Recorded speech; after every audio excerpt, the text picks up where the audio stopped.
Today I'm going to talk about a story I wrote on Medium. The link is in the description. So the expansion of world war is weeks or months away, and there's no one reason. Starting at 40,000 feet, the U.S. is losing control over global oil flows. And oil is becoming more expensive to extract, process, and find. The shortcomings of renewables make it more important than ever to maintain geopolitical power over oil states. Talking about the Middle East. Oil militaries run 100% on heavy oil, diesel, gasoline, and jet fuel.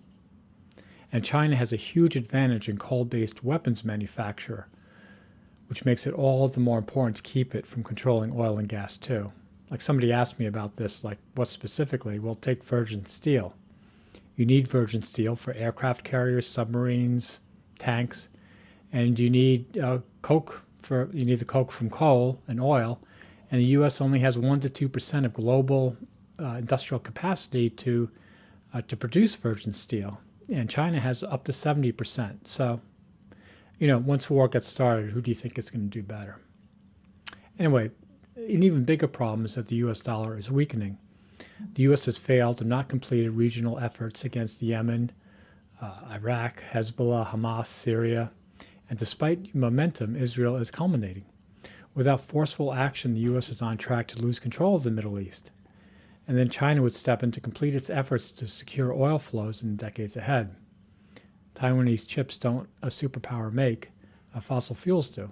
And let me point out, I'm a peacenik, so I'm only explaining how I think, people are looking at this. I don't think we should attack Iran. Anyway. The following multiple independent factors all require action in the same window, and the preparatory steps already taken have high reversal costs. So let me repeat, U.S. bluffing has run its course in the Middle East.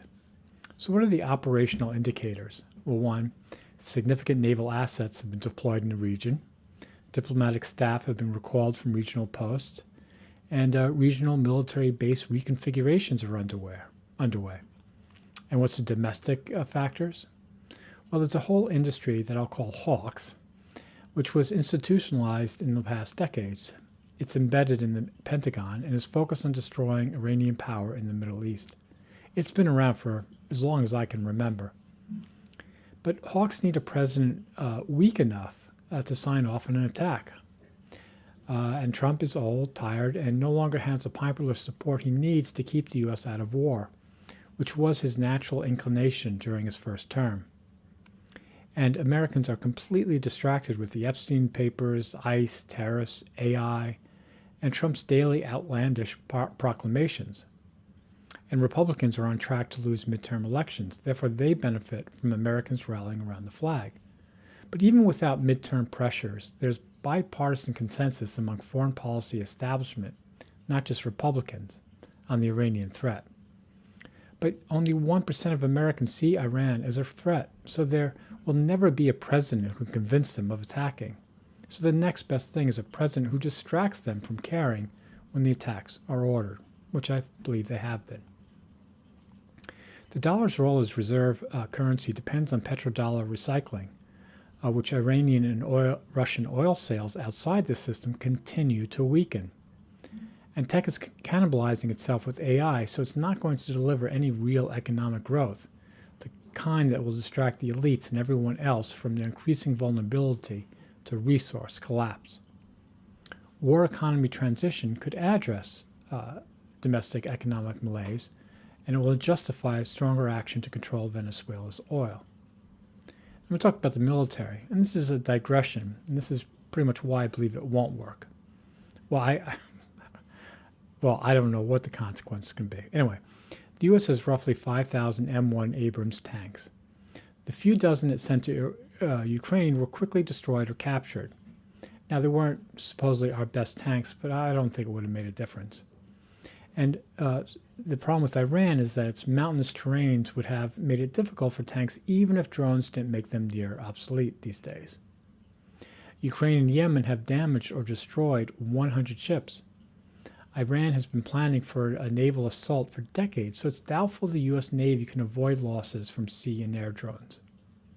The vaunted F-35s were not able to create or maintain a no-fly zone over Ukraine, and there's no proof that they have flown deep into Iran. We don't know what they can do against Iran until they try. The U.S. has a fetish-like relationship to the F-35 and F-22 Raptor, which is a dangerous emotion to have about unproven weapon systems.